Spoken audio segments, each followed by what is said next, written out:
Hello दोस्तों, कैसे हैं आप लोग और कैसे जा रहा है एग्ज़ाम आपका। एक पेपर का एग्ज़ाम हुआ है, दूसरा पेपर का एग्ज़ाम कल है। तो कल जो एग्ज़ाम में आने वाला है ना, उसको मैंने बता चुका है। Davisson Germer experiment de Broglie hypothesis और इनका proof, Davisson Germer experiment, helium neon laser, Schrodinger wave equation. ठीक है, ये जितने भी चीज़ें हैं सब डाला जा चुका होगा आपके एग्ज़ाम से पहले, तो देख लेना भाई। हम इतने ही कहना चाह रहे हैं। आज का जो लेक्चर है बहुत मज़ेदार लेक्चर है। लेक्चर का नाम है helium neon laser. Helium neon laser, इससे पहले क्या पढ़ चुके थे कभी भी इसके पहले आपका सिलेबस में था रूबी लेजर। क्या था? Ruby laser. अब वो रूबी लेजर जो है सो उसमें कुछ कमियां थी। कमियां क्या थी? लेजर लाइट इधर से जलाए, इधर से एक लाल कलर का रे निकलता है। ठीक है, और सिर्फ एक ही रे निकलता है। ठीक है, ऐसा लाइट आपने देखा होगा जरूर, कोई जलाया होगा आपके शरीर पर, इधर उधर किया होगा, जलाया होगा, आपको लग रहा होगा कहाँ जल रहा है भाई, कहाँ जल रहा है। तो उसी लेजर के बारे में पढ़ना है।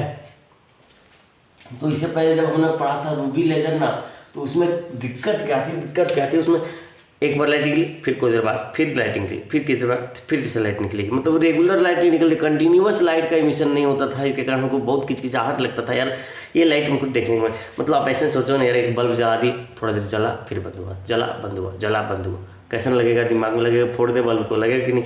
बिल्कुल उसी तरह का सिचुएशन आ चुका था रूबी लेजर में। रूबी लेजर में क्या था? लाइट जला, ठीक बात है, जला तो जला, लेकिन फिर तुरंत बंद हुआ, फिर जला, फिर बंद हुआ, फिर जला, फिर बंद हुआ।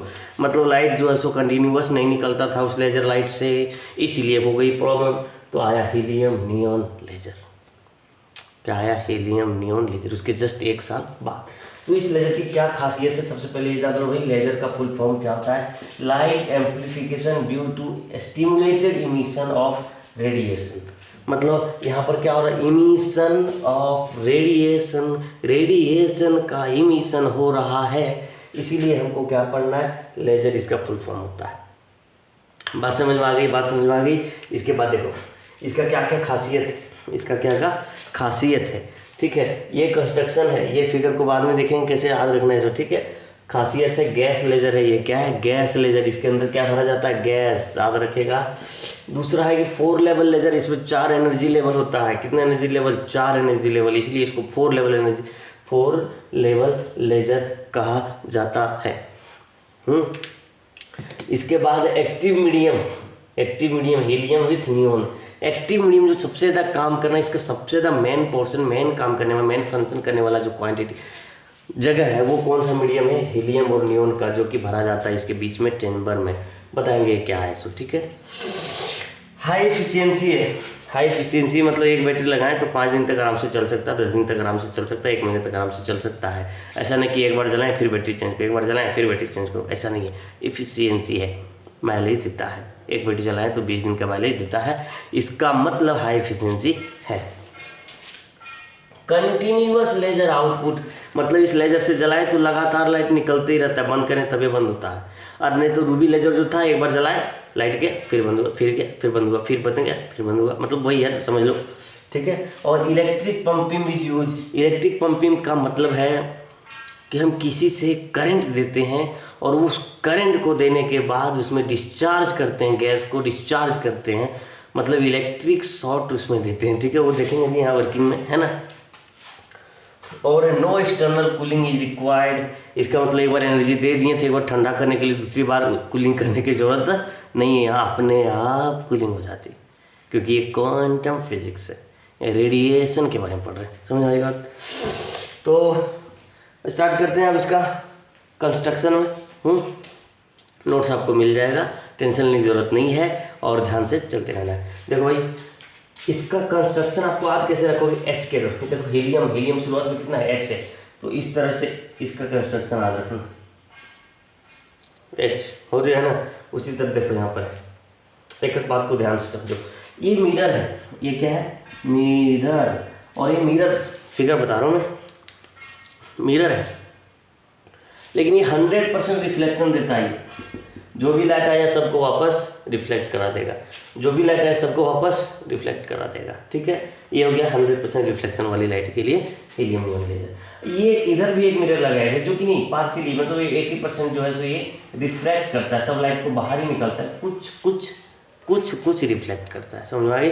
और वो कुछ कुछ कौन रिफ्लेक्ट करता है, ये मिरर नहीं, ब्रेविस्टर विंडो। अब ये ब्रेविस्टर विंडो क्या भाई, ब्रेविस्टर विंडो क्या, ये क्या है, क्या है, क्या है, 12th क्लास में पढ़ा होगा ऑप्टिक्स। ऑप्टिक्स में आपने पोलराइजेशन पढ़ा होगा, पोलराइजेशन में आपने ब्रेविस्टर लॉ पढ़ा होगा, म्यू इक्वल टू 10 IP। मतलब एक ऐसा एंगल जिसमें लाइट का पोलराइज हो जाए। मतलब हमने पोलराइडर को एक ऐसे एंगल पर रखने हैं जिसमें इधर से आने वाले सारे लाइट का डायरेक्शन सिर्फ एक ही तरफ मुड़ा जाए। मतलब एक फिक्स कैटेगरी की लाइट को ये जाने दे, वही है यहाँ पर ब्रेविस्टर विंडो। मतलब एक ऐसे तरीके से इसको सिचुएट किया गया है कि बाकी दूसरा लाइट नहीं जाएगा, सिर्फ एक ही तरह का लाइट जाएगा। और वो कितना वेवलेंथ का होगा, 6328 वेवलेंथ का होगा, एंगस्ट्रॉम का होगा। समझ में आ गया बात। तो ये है ब्रेविस्टर विंडो। और चाचा ये छूट कैसे गया, हाँ यहाँ पर कैथोड है, यहाँ पर एनोड है, इधर लगाया जाता है बैटरी, ठीक है, DC वोल्ट DC बैटरी। और ये बैटरी के कारण से क्या होते पूरी काम हम देखने वाले हैं, अभी के अभी देखने वाले। देखो भाई कमेंट करो कैसा लग रहा है, कमेंट तो मज़ा आ रहा है कि नहीं। देखो यहाँ से जैसे ही करंट गया इसमें, ठीक है, अब यहाँ पर क्या भरा हुआ है, हीलियम और नियोन। कितने रेशियो में, 10:1। इसका मतलब अगर हीलियम 10 है तो नियोन कितना है, 1 है। अब ऐसा क्यों है, क्योंकि देखो भाई हीलियम होता है कितना भारी, 4। हीलियम का मास नंबर कितना होता है, 4। और नियोन का मास नंबर कितना होता है, 20। इसका मतलब अगर हम इसी तरह से 4 4 4 4 रखते हुए कम से कम 5 को रखेंगे तब जाके एक नियोन के बराबर होगा। इसीलिए इसके हीलियम को 10 को रखा जाता है, 10 पीस हीलियम और 1 पीस नियोन रखता। अब पीस में रसगुल्ला नहीं खाना यार, आगे बढ़ो चलो रसगुल्ला नहीं खाना है। चलो हीलियम 10 को रख दिए, नियोन 1 को रख दिए, ठीक है, इसके अंदर रखा हुआ है। मतलब इसके अंदर जाए खदबदा के क्या भरा हुआ है, एकदम क्या भरा हुआ है, एकदम भरा हुआ है हीलियम, और थोड़ा थोड़ा कहीं कहीं नियोन है। तो देखो भाई एक्चुअल में क्या है, नियोन, हीलियम और नियोन तो है ना। हीलियम एक्साइट होता है, कैसे होता है, और एक्साइट होकर के अपना एक्साइटमेंट की जितनी भी एनर्जी होती है सब देता है नियोन को। और नियोन को एक्साइटमेंट, अब नियोन क्या होता है, धीरे धीरे लोअर एनर्जी में आती है, और जैसे ही लोअर एनर्जी में आती है तो वो क्या करती है, फोटोन को रिलीज करती है। तो एक ऐसा फोटोन जो इस वेवलेंथ का हो वो निकल जाता है, और हमें वही चाहिए, और वही कन हो जाएगा फिनिश। समझ में आई बात। तो ज़रा ध्यान से देखो, ध्यान से देखो, इधर देखो, कैथोड है, यहाँ करंट गई, यहाँ गैसियस मॉलिक्यूल्स हैं, क्या है, गैसियस मॉलिक्यूल्स हैं। तो ये करंट गया कैथोड के पास, कैथोड ने क्या किया, इलेक्ट्रॉन को भेजा हीलियम के पास। अब बोले सर उसमें तो नियोन भी है तो हीलियम के पास ही क्यों, भाई साहब हीलियम है, नियोन भी है, लेकिन उसमें हीलियम का संख्या ज़्यादा है। इसलिए हम मान लो कि यहाँ पर 10-15 बॉल रख दिए, उसमें 1-2 है सो रेड बॉल रखें, इधर से फेंके दूसरे बॉल से, तो भाई साहब 1-2 रेड बॉल है ना, बाकी सब तो बल्ब जो है या तो बॉल जो है सो अलग कलर का है ना। तो मैक्सिमम प्रोबेबिलिटी किसमें, दूसरे कलर वाले में टच होने की। वही बात है, यहाँ से जब जाता है इलेक्ट्रॉन ना कैथोड से हीट होकर के, तो ये क्या होती है, हीलियम के मॉलिक्यूल से हीलियम के एटम से टकराती है। हीलियम को टकराने के बाद अपनी पूरी एनर्जी देती हीलियम को, पूरी एनर्जी देती किसको, हीलियम को। हीलियम को जैसे एनर्जी मिला, एक्साइटमेंट में ऊपर आ गया, एक्साइटेड स्टेट में पहुंच गया, ग्राउंड लेवल से कहाँ, एक्साइटेड स्टेट। अब जब ये खुद गया एक्साइटेड स्टेट में, अब हीलियम एक्साइटेड स्टेट में जाने के बाद अपना एनर्जी दे दिया किसको, नियोन को, जा बेटा तुम ही ले, हम ठंडा गए। अब ये धीरे धीरे नीचे आ जाता है समझ आ गई बात। ये अपना एनर्जी किसको कहते हैं, हीलियम, नियोन को। अब हीलियम ने क्या किया, एनर्जी दे दिया नियोन को, नियोन हो गया एक्साइटेड।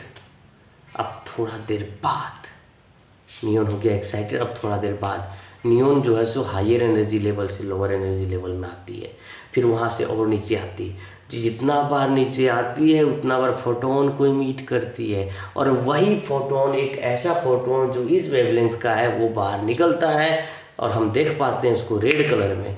इसी को कहते हैं अपन, ये लेज़र लाइट निकल रहा है। क्या निकल रहा है, लेज़र लाइट। कौन जाने कि वो फोटोन है, हमें पता है कि वो फोटोन है, सब कुछ लाइट नज़र आ रही है कि नहीं।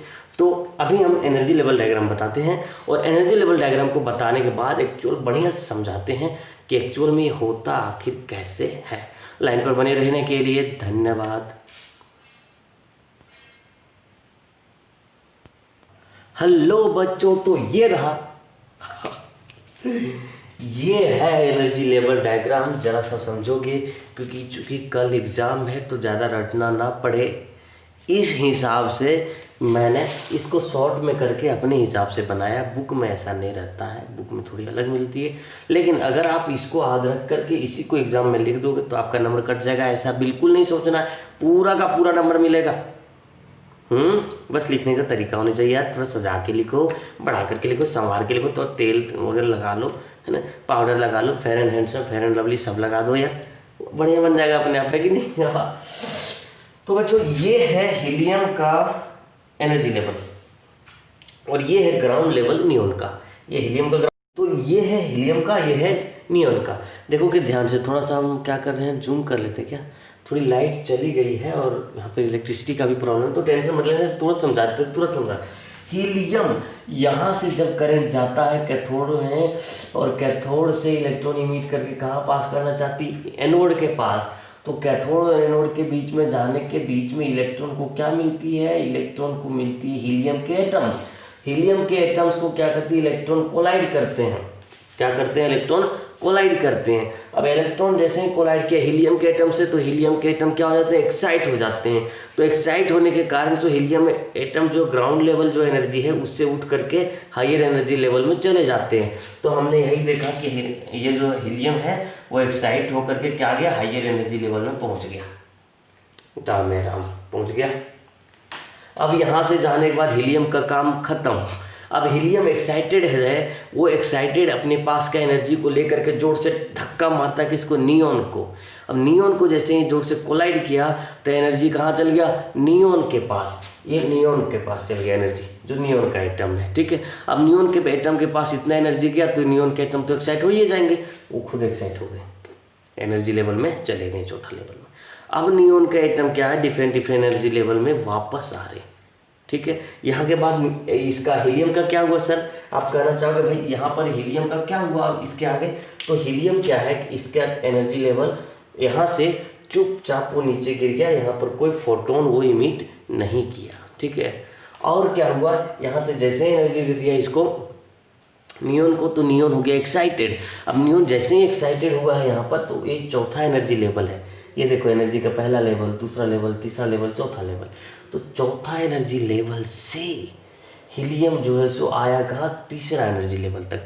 आपको पता होगा कि क्या होता है कि जब भी कोई एटम एक्साइट होता है तो एनर्जी लेवल से ऊंचा चल जाता है, और थोड़ा देर बाद वो फिर अपने एनर्जी लेवल में आता है। और जैसे ही हायर एनर्जी लेवल से लोअर एनर्जी लेवल में आता है तो वो फोटोन को इमिट करता है। तो हायर एनर्जी लेवल से लोअर एनर्जी लेवल में आया तो फोटोन को इमिट किया, और ये फोटोन रेड कलर का वेवलेंथ था, रेड कलर का था, मतलब रेड कलर का एक स्पेक्ट्रम था, ठीक है। और यही को हम लोग डिटेक्ट कर पाते हैं। इसके बाद चलो आगे फर्दर देखते हैं। ये एनर्जी लेवल 20.6 था ईवी में, इलेक्ट्रॉन वोल्ट में। ये एनर्जी लेवल आ गया 18.7 इलेक्ट्रॉन वोल्ट। अब यहाँ से E3 से E2 तक आता है, कहाँ तक आता है, E3 से E2 तक आता है। E3 से E2 तक जैसे ही आता है हीलियम का एटम, तो एक अलग टाइप का वेवलेंथ का स्पेक्ट्रम को, रेडिएशन को इमिट करता है, अलग टाइप का, जिसको हमें ज़रूरत नहीं है। और वो जो ये ब्रेविस्टर विंडो से क्या वो हट जाता है, समझ में आई बात। अब यहाँ E2 से जब E1 में आता है तो कोई खास ज़्यादा बड़ा वेवलेंथ का रेडिएशन नहीं देता है, इसलिए हम लोग कुछ अलग टाइप का वेवलेंथ को, अलग टाइप के लाइट को हम लोग नहीं देख पाते, ठीक है। तो ये इसकी कहानियाँ हैं कि जब हाइयर एक्साइटेड लेवल में गया तो वहाँ से लोअर लेवल में आते आते आते आते अपनी कहानी बदलते गया, ठीक है। तो ये कहानियाँ थी इसकी, पूरी की पूरी वर्किंग इसी पर बेस्ड है, वर्किंग ही था ये। और हम चूँकि बाद में क्या करेंगे, इसको यूज करेंगे अलग अलग टाइप में, ठीक है। तो आपको टेंशन लेने की ज़रूरत नहीं है कि लिखेंगे ना तो वहाँ पर हम क्या लिखेंगे, इसको 1s लिखेंगे, ठीक है। यहाँ पर लिखेंगे 1s, ठीक है, इस तरह से लिखेंगे तो आप टेंशन नहीं लेना उसमें। हम जो बताए हैं बिल्कुल दिमाग में यही बात याद रख कर जाना, और जो मन में आए इससे रिलेटेड एकदम लिख देना। एग्ज़ाम में मार्क्स जरूर आएगा, और best of luck for your exam. Notes मिल जाएगा। और भाई मेरे चैनल पर आने के लिए, मेरे वीडियोस को देखने के लिए, चैनल को शेयर करने के लिए, चैनल को सब्सक्राइब करने के लिए बहुत बहुत धन्यवाद।